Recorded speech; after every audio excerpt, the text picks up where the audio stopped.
සුබ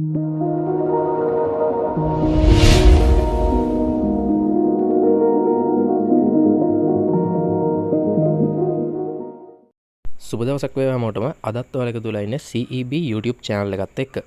මේ වීඩියෝ එක කරන්න හේතුව ඔයාලට මේ පේන වර්ගයේ පොඩි ටෝච් භාවිතයෙන් ඉවත් කරනවා වැඩ කරන්නේ නැති වුනහම.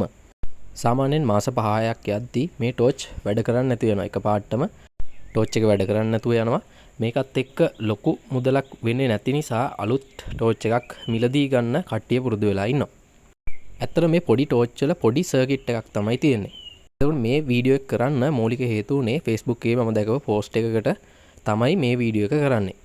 ඒ දාපු පෝස්ට් එකත් එක්කම තමයි මේ වලට පේන්නේ. පෝස්ට් එක තමයි ටෝච් එකේ 220 මයික්‍රෝෆැරඩ් 16 වෝල්ට් කැප් එක පුපුරනවා මොකද්ද කරන්න ඕනි කියලා තමයි මේ අහලා තියෙන්නේ. ඔයාලා ගෙදරත් තියෙන පොඩි ටෝච් තියෙනවා නම් ඔයාලා පොඩ්ඩක් ගලවලා බලන්න. මෙන්න මේ කැපැසිටර් එක පුපුරලා තියෙනවා ගොඩක් වෙලාවට. මේ කැපැසිටර් එක පුපුරද්දී කෑල්ලක්වත් හොයාගන්න බැරි වෙන්න ලොකු බ්ලාස්ටික් එකකින් තමයි පුපුරන්නේ. එතකොට මේ කැපැසිටර් එක නැවත රීප්ලේස් කරලා ආපහු ආ charge එකට ගැහුවත් විනාඩියක් දෙකක් ඇතුළත අනිවාර්යෙන් මේ කැප් එක පුපුරලා යනවා. ඒ නිසා කොයිම වෙලාවකවත් මේ කැප් එක පුපුරලා තිබ්බොත් එහෙම ආපහු කැප් දාන්න යන්න එපා. බැරි වෙලාවත් සමහරවිට ඔයාගේ මූණ මේ සර්කිට් එකට ලං කරලා තිබ්බොත් එහෙම මේ කැප් එකේ බ්ලාස්ට් එකත් එක්ක කෑලි විසි වෙනවා.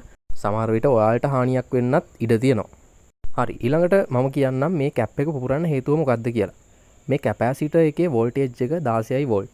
මේ ටෝච් එක charge එකට ගැහුවම මේ 16 වෝල්ට් වලට වැඩිය හයි වෝල්ටේජ් එකක් මේ කැප් එකට ඇප්ලයි වෙන හින්දා තමයි මේ කැපැසිටර් එක පුපුරන්නේ. එතකොට මේ කැපැසිටර් එක පුපුරන්න ප්‍රධාන හේතුව වෙන්නේ මේ ටෝච් එකේ බැටරි එක සවුත් වෙලා තියෙන එක. එතකොට මෙතනදී ඔයාලට සිද්ධ වෙනවා මේ වර්ගයේම බැටරි එකක් රීප්ලේස් කරගන්න. මේ බැටරි එක විකුණන්න තියෙනවා ඉලෙක්ට්‍රොනික් අයිටම්ස් සෙල් කරන ෂොප් වල.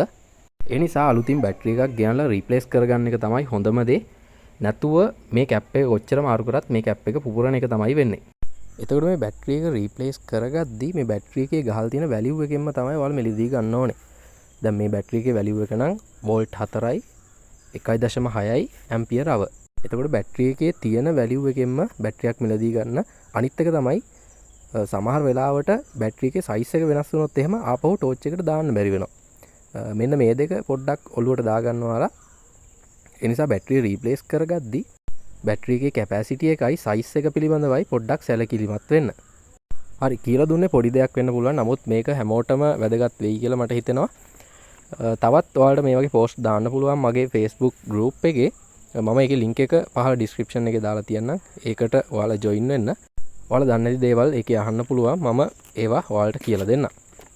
හරි අපි තවත් අලුත් වීඩියෝ එකකින් හමු වෙමු. සියලු දෙනාටම සුබ දවසක් වේවා.